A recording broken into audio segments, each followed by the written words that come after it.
Welcome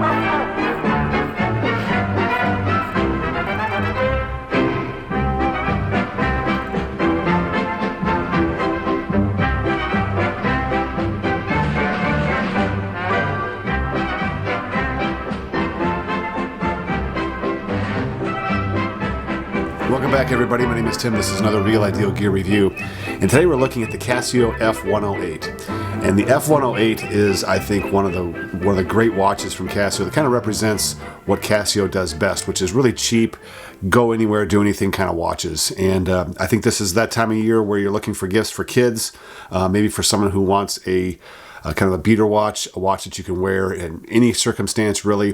This, I think, is a watch that you can consider for that. So let's take a quick look at this. 5 things that we typically go through: size, fitment, finish, accuracy, and then legibility and lume. In this case, it'll be light. So let's start off with size.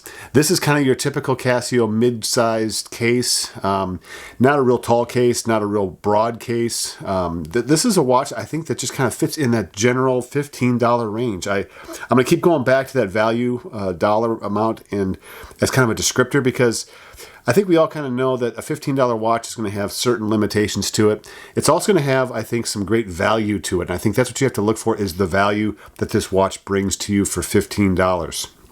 So as far as the size goes, I think it's a great size watch. Is this for smaller kids, like elementary aged kids? I don't think so. I think this is a watch that's probably more suitable for your preteen, teenager. Certainly for adults, this could be a watch that you could take and do just about anything with this watch. It's a cheap replacement. You don't have to worry about this watch being a high value thing that you want to protect. So as far as size goes, it fits in that category of middle of the road, certainly not smaller wrists, or really small wrists probably. Very large wrists, maybe not. Kind of that just middle of the road.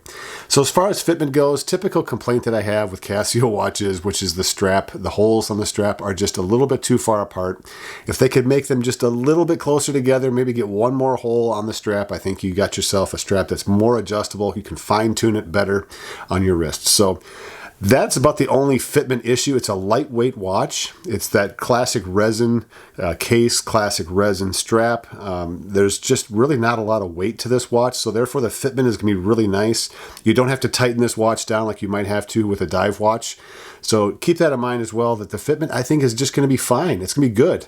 And because it's a strap, you can adjust it on the fly. The original on-the-fly adjustment was a strap. So I think this is going to be a great fit for just about everybody out there. Finish, classic Casio finish. You have the matte black resin case. You have the matte black strap. You've got kind of the almost square, 5610 or 5600 looking display with a little bit of a text around that. The buttons, the pushers, I think are really good.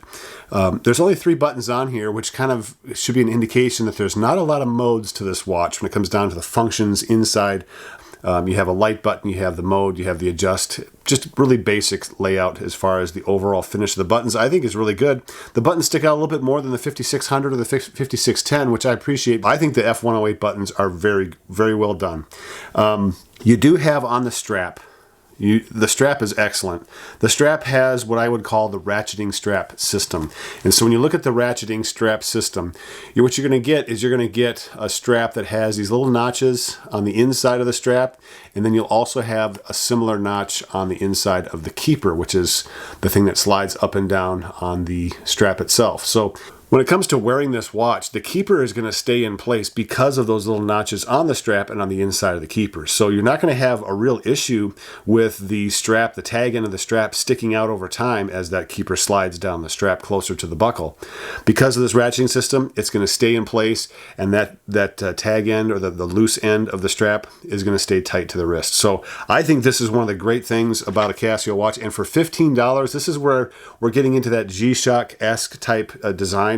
You also have these, what I would call bumpers, or these are kind of restriction tabs, I guess, on the inside of the strap that only allow the strap to close so far. Okay, they only go so far. They don't go all the way. They don't go all the way closed.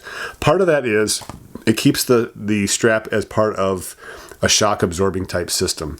You have a more heavy duty, more robust set up on a G-Shock, a formal G-Shock, but you get a little bit with this watch. Again, $15, and you're getting some of those qualities.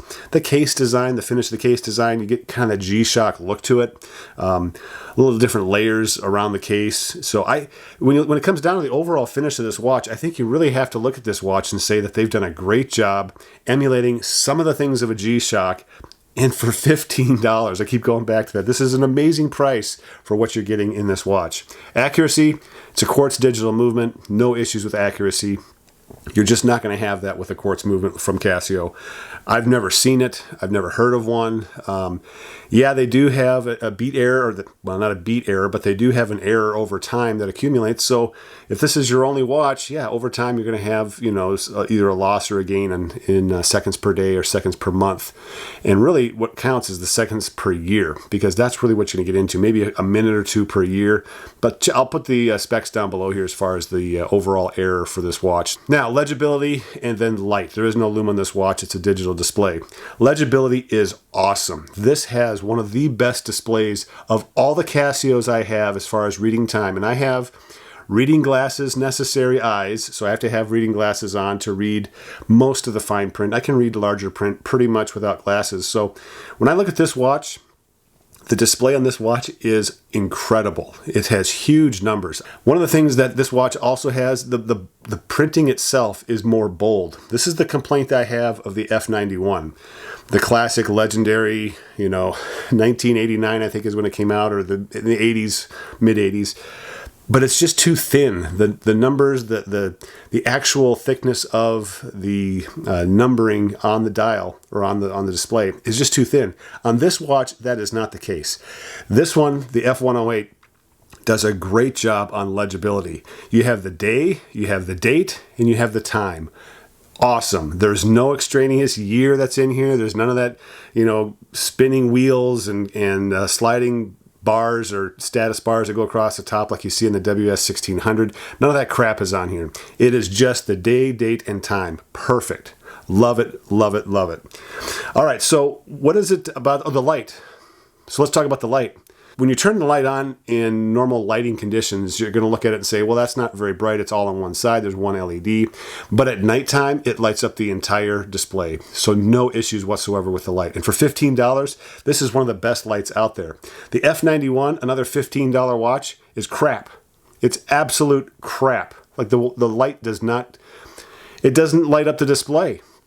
It gets a little bit of the left-hand side of the display. You get some of the right. This is in the dark. You see this. Like it's the weakest LED that's out there. This one does a great job. It's amber colored, so it's nighttime friendly, night vision type friendly. I don't say night vision as far as night vision goggles and that, but just for your own eyesight.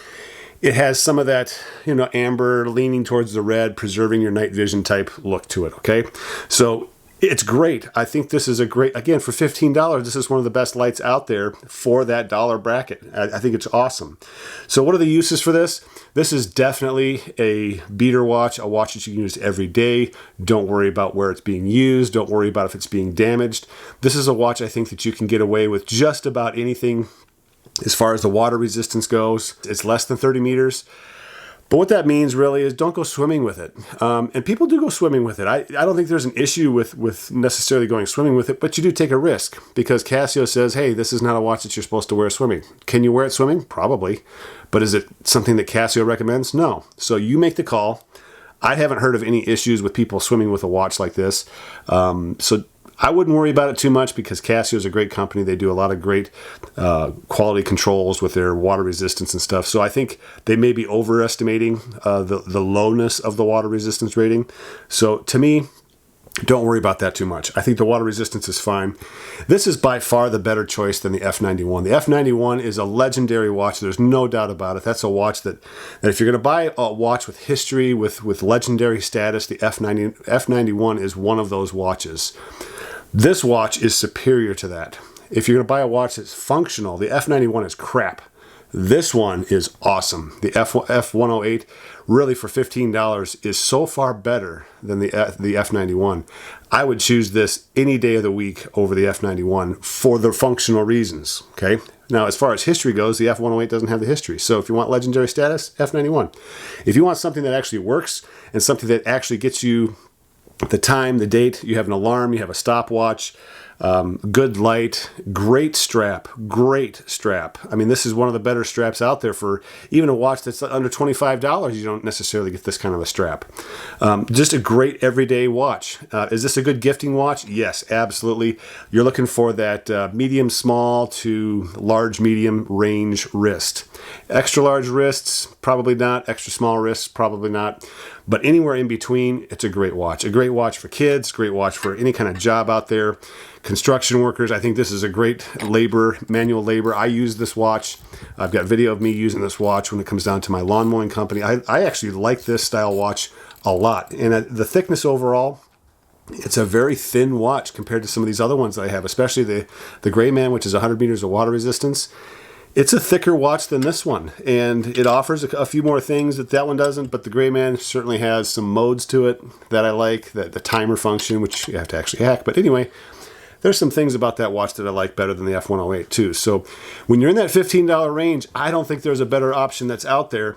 This is definitely a watch I think you've got to consider. It is a 9.7. It is a great buy. I think this is highly recommended over the F91 when it comes to function, when it comes to usability, legibility, light, all those things.